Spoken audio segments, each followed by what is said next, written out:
This interview is unique for me because of two factors. The first one is that I'm going to have two guests instead of one, and the second factor is that, and this is my personal opinion, and I can share my personal opinion here because this is my show and I can do whatever I want, that we'll talk about the game called Ad Infinitum, and I'm super hyped about this title. I'm following this project for some time, and I'm just happy to able to speak with Lucas and Thomas, the developers responsible for Ad Infinitum.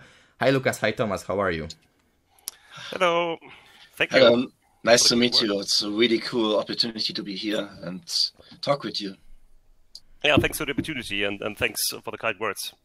So, your game is very interesting because it combines the horror of war with the, let's say, classic paranormal horror. And I'm just curious, what inspired you to do it?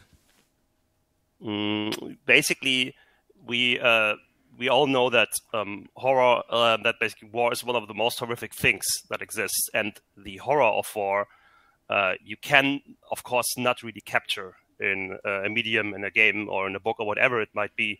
So all we are doing is basically we are taking this horror and we're giving it an artistic interpretation in the game. Mm-hmm. And this is very important to us because it's war is a delicate topic, and in lots of games it's portrayed as competitive, like fun gameplay, right? Exactly. A lot of games use war as an entertainment factor. You can kill enemies, you can shoot, you can play with your friends.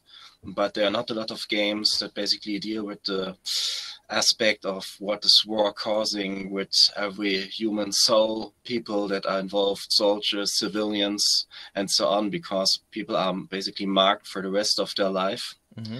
And we wanted to show also that grim side of war. We think World War I has a really unique aesthetic, a really gruesome, terrible war where chemical warfare was basically invented. The whole industrialization was taking apart here, modernization of war, and humans were suddenly no longer standing face to face with swords or rifles, but basically just sitting there for hours in the trenches and becoming really traumatic by the costs of war. And that's something we found intriguing, combining that with traditional horror. I think that's a huge part for us to do a game that also deals with this topic of war, but in a different way, not in a just entertaining way, but in a kind of way showing the oppressing atmosphere of the battlefield.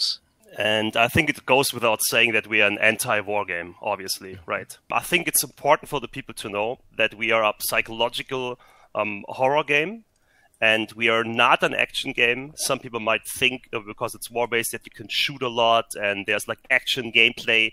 That's not the case. It's really a psychological horror game.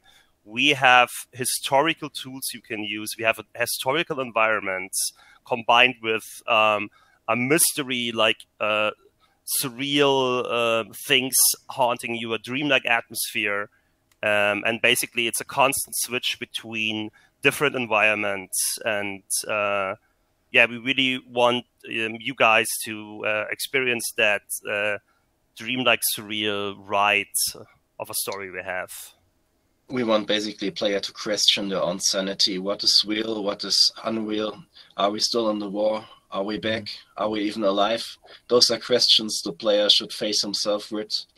We were hugely inspired by movies like Jacob's Ladder, but of course also books, movies dealing with the World War I, All Quiet on the Western Front, for example, The Storm of Steel. And I think what's really interesting is we offer a really unique perspective, a German perspective, something that's not often used in games, especially in regards to World War I. But after all, we think we also want to portray the gruesomeness of war as realistic as possible on the mind of a young soldier.